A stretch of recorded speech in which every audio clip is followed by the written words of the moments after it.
కొన్నిసార్లు దేవుడు మనం మంచి ఆలోచనలకి వద్దు అంటాడు. మరి అలాంటప్పుడు దాని వెనకున్న అర్థమేంటి? ఈరోజు మనం రాజైన దావీదు కథ ద్వారా ఒక అద్భుతమైన విషయాన్ని తెలుసుకోబోతున్నాం. అదేంటంటే, దేవుడు చెప్పే వద్దు వెనక మన ఊహకు అందని ఒక గొప్ప అవును ఎలా దాగి ఉంటుందో చూద్దాం. ఎప్పుడైనా ఇలా జరిగిందా? మనకొక అద్భుతమైన ఆలోచన వస్తుంది. అది చాలా మంచిది, గొప్పది, దేవుడే ప్రేరేపించాడేమో అనిపిస్తుంది. కాని ఎన్ని ప్రయత్నాలు చేసినా ముందుకు సాగదు. ప్రతి అడుగులోనూ ఏదో ఒక అడ్డంకి. చాలా నిరాశగా అనిపిస్తుంది కదా? సరిగ్గా ఇలాంటి పరిస్థితినే ఒక రాజు కూడా ఎదుర్కొన్నాడు. ఆయన కథలోంచి మనమొక గొప్ప పాఠం నేర్చుకుందాం. కథలోకి వెళ్తే, ఇది 2 సమూయేలు 7వ అధ్యాయం 1 వచనంలో మొదలవుతుంది. అప్పటికి రాజైన దావీదుకి అంతా ప్రశాంతంగా ఉంది. సంవత్సరాల తరబడి యుద్ధాలు చేసి గెలిచాడు. తన రాజభవనంలో సౌకర్యంగా ఉన్నాడు. కాని ఆయన హృదయంలో మాత్రం దేవుని కోసం ఏదో చెయ్యాలనే తపన, ఒక రకమైన అశాంతి ఉంది. చూడండిక్కడ, దావీదు రాజుకి ఎందుకు అంత అసంతృప్తిగా ఉందో మనకు ఇట్టే అర్థమవుతుంది. ఒక పక్కన తానేమో మంచి దేవదార కలపతో కట్టిన పెద్ద రాజభవనంలో ఉంటున్నాడు, చాలా సౌకర్యవంతంగా.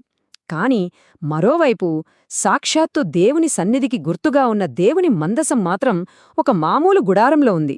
ఈ తేడాను చూసి ఆయన మనసు అస్సలు ఒప్పుకోలేదు. దావీదు మనసులో ఉన్న సంఘర్షణ ఇదే.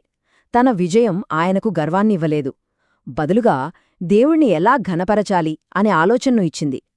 నాకు అన్నీ ఉన్నాయి, కాని దేవుడి మందసం ఒక గుడారంలో ఉండటమేంటి అనుకున్నాడు. అందుకే దేవుడికి ఒక శాశ్వతమైన గొప్ప ఆలయాన్ని కట్టాలని బలంగా కోరుకున్నాడు. అయితే ఈ ఆలోచనను దావీదు తనలోనే దాచుకోలేదు. వెంటనే తన ప్రాణస్నేహితుడు దేవుని ప్రవక్త అయిన నాతాను దగ్గరికి వెళ్లి చెప్పాడు. ఇక్కడే మనకొక ముఖ్యమైన విషయం తెలుస్తుంది. ఏంటంటే, బలమైన విశ్వాస జీవితానికి నిజమైన ఆత్మీయ స్నేహితులు చాలా అవసరం. నిజమైన స్నేహితుడంటే ఎలా ఉండాలో నాతాన్ని చూసి నేర్చుకోవచ్చు. ఆయనలో 2 గొప్ప లక్షణాలున్నాయి. మొదటిది ప్రోత్సాహం. దావీదు తన ఆలోచన చెప్పగానే 2 సమూయేలు 7వ అధ్యాయం 3వ వచనంలో ఉన్నట్టు, వెళ్ళు, చెయ్యి, దేవుడు నీకు తోడుగా ఉన్నాడు అని వెంటనే సపోర్ట్ చేశాడు. కాని రెండోది ఇంకా ముఖ్యం, ధైర్యం. అదే నాతాను దావీదు తప్పు చేసినప్పుడు 2 సమూయేలు 12వ అధ్యాయం 7వ వచనంలో, ఆ మనిషివి నువ్వే అని నిలదీయడానికి కూడా వెనకాడలేదు. మనందరి జీవితాల్లోనూ ఇలాంటి స్నేహితులుండాలి కదా. దావీదుకి స్నేహమంటే ఎంత విలువో చూడండి. ఏకంగా తన కుడుక్కే నాథాన్ అని పేరు పెట్టాడు. కీర్తనలు 119:63లో ఆయనే అంటాడు, దేవుని యందు భయభక్తులు గలవారికే నేను స్నేహితుడిని అని. అంటే మన స్నేహితులను ఎంచుకోవడంలో చాలా జాగ్రత్తగా ఉండాలని తెలుస్తోంది. ఎందుకంటే సాక్షాత్తు యేసు ప్రభువు కూడా తన శిష్యులను స్నేహితులు అని పిలిచారు. ఆత్మీయ స్నేహం అంత విలువైంది. సరే, కథలో మళ్ళీ ఒక ఆసక్తికరమైన మలుపొస్తోంది. నాతాను ఓకే చెయ్యి అని చెప్పేశాడు కదా. కాని సరిగ్గా అదే రాత్రి దేవుడు నాతానుతో మాట్లాడాడు. ఆయన చెప్పిన ప్రణాళిక వేరే ఉంది. దావీదుకు ఒక కొత్త సందేశమివ్వమని చెప్పాడు. ఇది తిరస్కారణ కాదు, దేవుడు చూపిస్తున్న ఒక కొత్త దారి అన్నమాట. దావీదేమో దేవుడు అవును అంటాడని ఎంతో ఆశగా ఎదురుచూస్తున్నాడు. కాని దేవుడి సమాధానం మాత్రం ఆయన ఊహకు పూర్తిగా భిన్నంగా ఉండబోతోంది. అదేంటో ఇప్పుడు చూద్దాం. దేవుడు దావీదును అడిగిన మొదటి ప్రశ్న ఇదే. ఇందులో ఒక లోతైన అర్థముంది. దేవుడు దావీదు ఉద్దేశ్యాన్ని తప్పుపట్టటం లేదు, కాని ఆ గొప్ప పనిని ఎవరు చెయ్యబోతున్నారో స్పష్టం చెయ్యాలనుకుంటున్నాడు. ఇక్కడే అసలైన ట్విస్టుంది.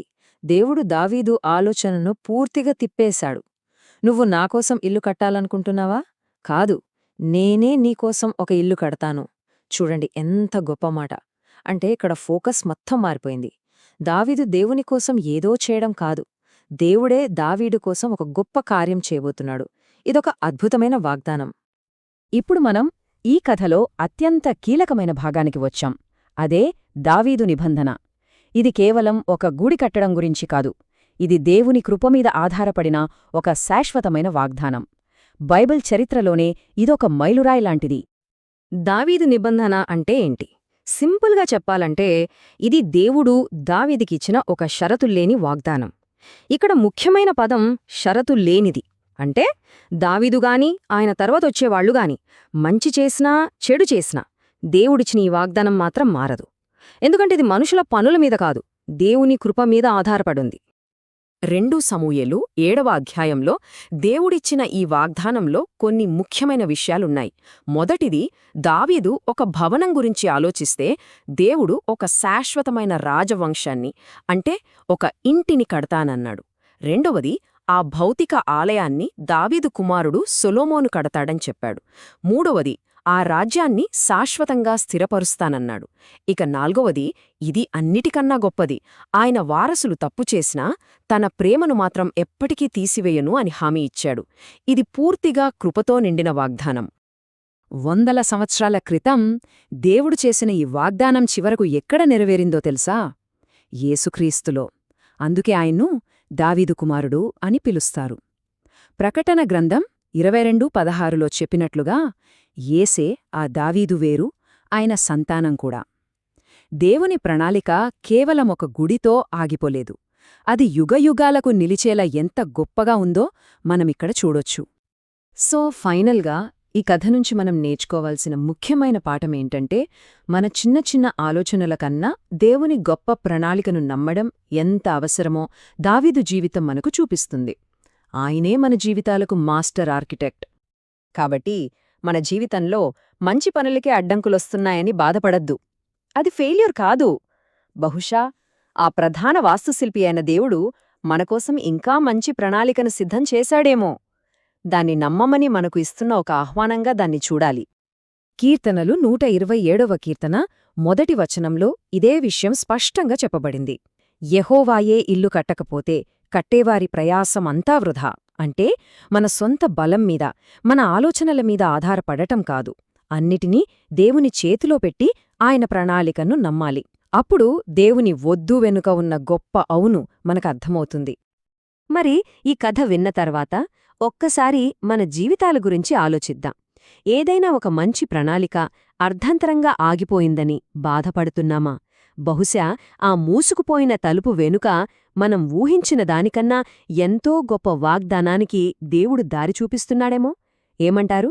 ఇది దేవుని గొప్ప ప్రణాళికను నమ్మడానికి మనకొక ఆహ్వానం లాంటిది.